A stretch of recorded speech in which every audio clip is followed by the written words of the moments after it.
अभी जो अपडेट शशि मोहन ने दिया उस अपडेट का जिक्र कर लेते हैं। प्रदेश में एक नहीं बल्कि 2 कांग्रेस नेताओं के घर पर एनफोर्समेंट डायरेक्टोरेट की टीम दस्तक दे चुकी है।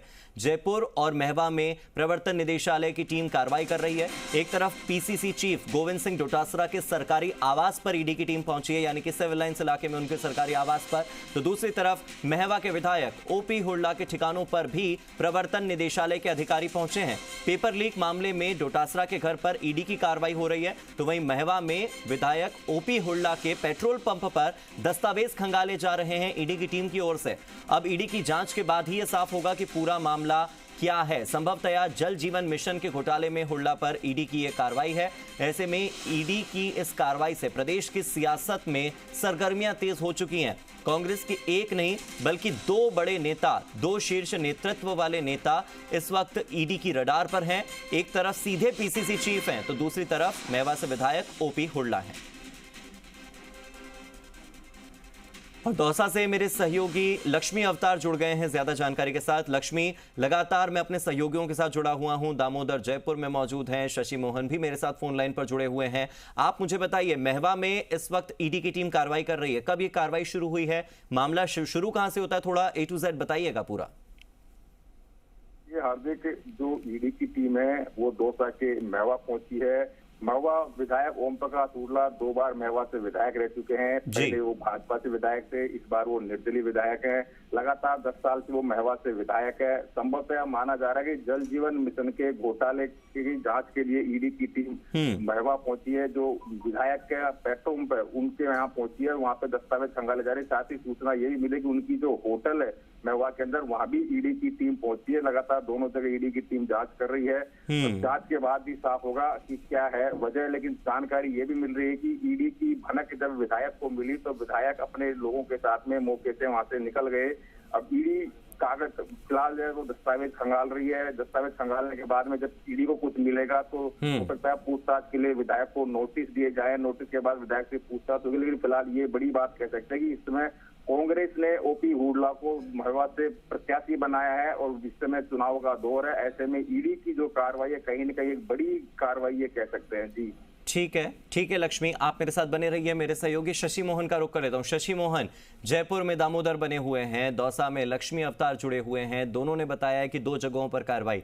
क्या लगता है, ईडी की टीम केवल 2 जगहों तक सीमित होगी या ये दायरा और भी बढ़ेगा? क्या लगता है, क्या और भी जगहों पर ईडी की टीम छापेमारी कर सकती है? आज का दिन काफी गहमा गहमी भरा दिख रहा है। देखिए, जब इस तरह की कार्रवाई होती है तो केवल 1 या 2 ठिकानों तक कार्रवाई सीमित रखी जाए, इस बात की संभावना कम रहती है। बल्कि इस बात के पूरे आसार बने रहते हैं कि जिस व्यक्ति पर कार्रवाई हो रही है या ठिकाने पर कार्रवाई हो रही है उससे जुड़े हुए दूसरे सोर्सेज, दूसरे ठिकाने जहां कुछ भी दस्तावेज या कुछ ऐसी गोपनीय चीजें रखने की आशंका होती है, जिन चीजों को किसी जांच एजेंसी से छिपाने की जरूरत होती है, ऐसे मामलों में वहां भी कार्रवाई की आशंका बनी रहती है। ये सीधे तौर पर हम ये कहते हैं कि पर्चा लीक मामले में ये कार्रवाई है, ये भी बहुत जल्दबाजी होगी। लेकिन डोटासरा और मुख्यमंत्री अशोक गहलोत ये भी कहते रहे हैं कि आजकल ईडी के अधिकारी भी बहुत समझदार हो गए। जब आते हैं तो उससे आधे घंटे पहले कहते हैं कि फोन संभाल लेना, कार्रवाई होने वाली है। तो क्या ऐसा कोई संकेत डोटासरा को मिला है? अगर कोई फोन संभालने का संकेत मिला है तो क्या फोन हटाए गए हैं, क्या फोन फॉर्मेट किए गए हैं? ये सब बातें राजनीतिक बयान ज्यादा लगती हैं वैसे तो देखने में, लेकिन जब ये कार्रवाई हुई है तो इसको माना जाना चाहिए कि पिछले दिनों जब ईडी ने अलग अलग मामलों में कार्रवाई की है, हो सकता है कोई लिंक मिला हो, कोई क्लू मिला हो, उसके बाद में ये कार्रवाई हुई हो। और अगर यहाँ कार्रवाई हो रही है तो इनसे जुड़े कुछ नजदीकी लोगों पे, रिश्तेदारों पे, और अगर ईडी ने पूरा स्टडी किया है केस को, पूरी फाइल की है सर्वे के जरिए, तो हो सकता है कुछ और ठिकानों पर भी कार्रवाई होगी। शशि मोहन, इससे पहले कहा गया था ठठेरा की बिल्ली खुड़कासू को नहीं डरे।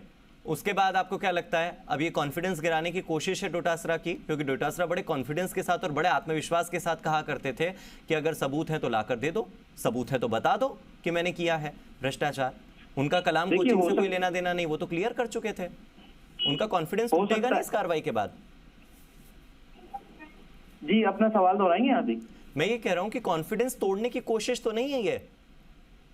बिल्कुल हार्दिक, इसी रूप में इस कार्रवाई को देखा जा सकता है कि कॉन्फिडेंस तोड़ने की कोशिश है। लेकिन अगर कोई मजबूत दस्तावेज होंगे तो वो ईडी पेश भी करेगी और पूर्व मंत्री गोविंद सिंह डोटासरा, पीसीसी चीफ गोविंद डोटासरा और लक्ष्मणगढ़ से प्रत्याशी कांग्रेस के गोविंद डोटासरा, इनको पूछताछ के लिए बुलाएगी और उसमें डोटासरा का समय जाया होगा, इसमें कोई दो राय नहीं है। पार्टी ने स्टार प्रचारकों में भी संभवतः डोटासरा को शामिल करने का मानस पूरी तरह बना रखा है, तो इनको जहां प्रचार करने जाना होगा वो भी इनका समय खराब होगा, तो ये चुनाव में मनोबल तोड़ती है ऐसी कार्रवाई। ठीक है शशि मोहन, आप मेरे साथ जुड़े रहिए। लक्ष्मी अवतार मेरे साथ जुड़े हुए हैं, दौसा के अपडेट दे रहे हैं क्योंकि ओपी हुड्डा के घर पर भी ईडी की रेड चल रही है। इसके अलावा दामोदर ग्राउंड जीरो पर मौजूद हैं, उन्होंने मुझे बता ही दिया है कि सिविल लाइंस इलाके में उनके सरकारी आवास पर ईडी की टीम पहुंची है। और इस वक्त एक और बड़ी अपडेट सामने आ रही है कि सीकर वाले डोटासरा के आवास पर भी ईडी की टीम पहुंच चुकी है और ईडी की कार्रवाई पीसीसी चीफ गोविंद सिंह डोटासरा के निवास पर चल रही है।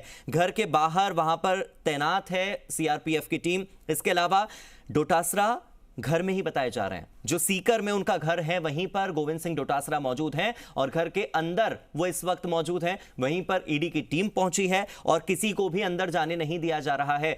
गोविंद सिंह डोटासरा की अभी किसी से भी मुलाकात संभव नहीं है, यानी कि अगर गोविंद सिंह डोटासरा की कोई प्रतिक्रिया हमें चाहिए तो उस प्रतिक्रिया के लिए हमें इंतजार करना होगा ईडी की इस कार्रवाई के खत्म होने का, कि कब यह कार्रवाई खत्म होती है और उसके बाद वो बाहर आएंगे और इस पर पूरी क्लैरिटी देंगे। मेरे सहयोगी अशोक जुड़ गए हैं ज्यादा जानकारी के साथ। अशोक का रुख कर लेते हैं। अशोक, सीकर के बारे में हमें थोड़ी डिटेल देंगे। अशोक, बताया जा रहा है कि गोविंद सिंह डोटासरा इस वक्त अपने घर के अंदर ही मौजूद हैं और किसी से उन्हें मिलने नहीं दिया जा रहा है।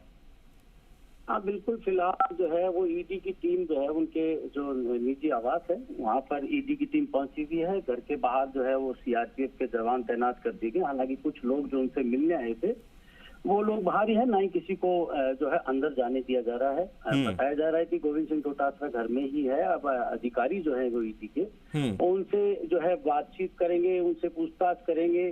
संभवतया जो है वो अभी तक कोई इस बात का खुलासा जो नहीं हो पाया कि किस प्रकरण में गोविंद सिंह डोटासरा के यहाँ ईडी पहुंची है, लेकिन ये संभावना जताई जा रही है कि कोचिंग कॉलेज की जो कलाम है उससे संबंधित कोई, लेकिन गोविंद सिंह डोटासरा साफ कर चुके थे पहले ही कि उनका कोचिंग कॉलेज से कोई नहीं है उनका लेना देना। लेकिन अब फिलहाल जिस तरीके से ईडी ने कार्रवाई की है तो निश्चित तौर पर ये सियासत में जिस तरीके की कार्रवाई की गई है, सियासत गरमाने की पूरी संभावना है। पीसीसी चीफ के यहाँ पे हुई है तो निश्चित तौर पर अब आरोप प्रत्यारोप और जो राजनीति है इस मामले में भयंकर ढंग से गरमाने। अशोक, आप राजनीति का जिक्र कर रहे हैं तो फिर ये कहना गलत नहीं होगा कि इस बार लक्ष्मणगढ़ विधानसभा सीट से वो चुनाव भी लड़ने जा रहे हैं, प्रत्याशी भी हैं गोविंद सिंह डोटासरा।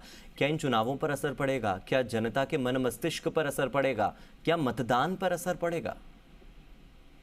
निश्चित तौर पर देखिए, इस तरीके की कार्रवाई में जो है संभावनाएं जताई जाती हैं कि जिसके खिलाफ कार्रवाई होती है उसको ऐसी संभावनाएं जताई जाती है कि उसको लाभ मिलने की संभावनाएं पैदा हो जाती है। हालांकि कहीं ना कहीं इसमें छवि धूमिल करने का प्रयास भी कहा जा सकता है। हालांकि ईडी के पास कोई सबूत होंगे, इतने बड़े जो है ओहदे पर बैठे हुए व्यक्ति के यहाँ पर अगर कार्रवाई की जाती है तो उनके पास कोई सबूत होंगे, क्योंकि ईडी के अधिकारी इस तरीके की कोई खुलासा, कोई जानकारी नहीं दे रहे हैं। लेकिन जिस तरीके से चर्चा है उसमें निश्चित तौर पर सियासत गरमाएगी, आंदोलन शुरू होने की संभावना है 100%। जिस जब से ही इनके जो समर्थकों को पता चला है धीरे धीरे लोग जो है वहां पे आने लगे हैं। अब हालांकि ज्यादा लोग नहीं है लेकिन इसकी रिएक्शन भी होगी। और अशोक गहलोत बार बार इस तरीके के आरोप जो है लगाते आए हैं। अभी तक जो गोविंद सिंह डोटासरा उनकी तरफ से भी प्रतिक्रिया आनी है। हालांकि वो भी बार बार ये कह चुके हैं कि मैं घबराने वाला नहीं हूँ, डरने वाला नहीं हूँ। लेकिन इस सारी प्रक्रिया में छवि धूमिल होना, उनको किसी चीज में उलझा कर रखना, ठीक है, इस तरीके की कयास जो है वो लगाए जाते। तो अशोक, सबसे पहले तो छवि धूमिल होना, दूसरा उनके प्रत्याशी होने के नाते राजनीति और मतदान पर असर पड़ना, और तीसरा उनके आने वाले भविष्य पर भी असर होना। ऐसे में तीन पक्ष आते हैं, क्योंकि सच एक नहीं होता, सच अनेक होते हैं, सच के भी कई पहलू होते हैं।